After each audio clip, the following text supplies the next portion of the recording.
Mabuhay mga kamahalika! So narito na naman po tayo upang pag-usapan ang walang kamatayang issue tungkol sa 1,000 peso bill na mayroong tupi na hindi tinatanggap sa isang sikat na mall dito sa Pilipinas, no? So ito ay TikTok video, no, ni Tita Cristel, no?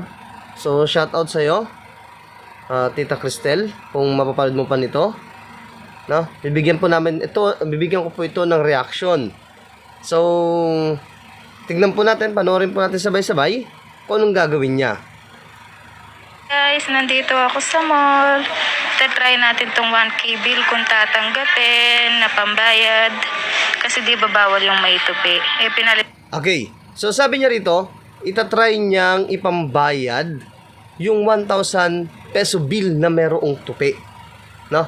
So isa siya sigurado, TikTok turisto, susubukan niya, no? Aalamin niya kung ito ba talaga ay tinatanggap o hindi sa isang sikat na mall na ito. Kitang ko lang din to galing sa butika.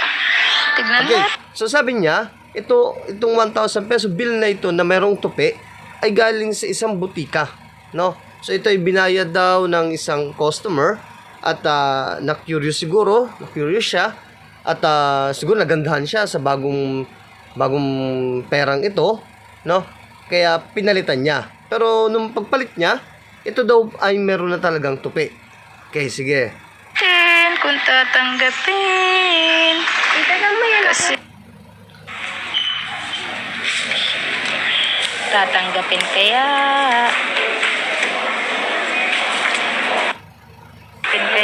Guys.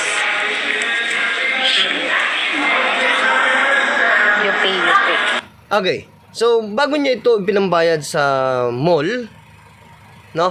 Aware siya na mayroong issue na ng isang netizen na nag-post sa FB, sa Facebook, na kung saan yung kanyang 1,000 piso ay hindi tinanggap sa sikat na mall na ito.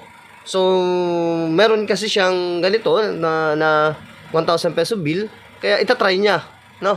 Itatry niya rin ipambayad. Aalamin niya kung totoo ba yung post na yon, na talaga bang hindi tinatanggap yung 1,000 peso bill na ito sa mall na ito, no? Tignan natin.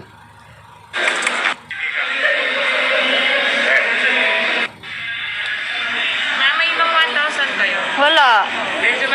Okay, so kung makikita ninyo, chinek muna ni cashier yung 1,000 peso bill, natural yun, no? Talagang ginagawa yun ng mga cashier. So titignan nila, check nila kung yung kanilang hawak na pera o yung pinambayad sa kanila ay, syempre titignan kung tunay muna, no? Natural yun. Tapos, kung papasin niyo, ibinalik yung 1,000 peso bill, no? At tinatanong yung nagbayad na yun, no, na kung meron pa daw ba siyang ibang 1,000 peso bill na ganito. So sa madaling salita, ayaw tanggapin ni cashier yung 1,000 peso bill, na? Try natin. Hi guys, nandito ako sa mall. So kung papansin niyo, putol yung video at meron siyang tinuturo doon sa part ng medyo taas na bahagi. So yung may mga tuldok-tuldok, no? Ang tawag natin doon ay tactile dots. Pero sinabi niya doon sa naputol na video na medyo maselan daw ang bahaging iyon.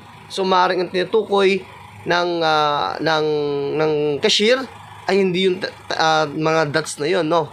Baka yung tinutukoy yung tupi, yung pagkakatupi ng 1,000 piso. Gayunpaman, no? Hindi tinanggap sa madaling salita. So tinanggihan ng cashier yung 1,000 peso bill. Sa madaling salita, ang katuwiran ng cashier ay maselan daw yung mga ganitong bagong banknote, no? So ito yung post ng TikTok tourist na ito, no? At ito ay nagba-viral na naman ngayon. Ang medyo hindi lang maganda para sa akin, kasi tinantan ko na ito nakarang araw, naglabas ng tawag ito, announcement ang SM, at nakalagay dito na doon sa baba, no, sa babang bahagi. So itong nakalagay sa kanila. So yung gitna kasi nabasa na natin nakaraan yan, na content natin. Ang di ko lang magustuhan dito yung nasa baba. So we encourage the public not to engage with the misleading social media post. No.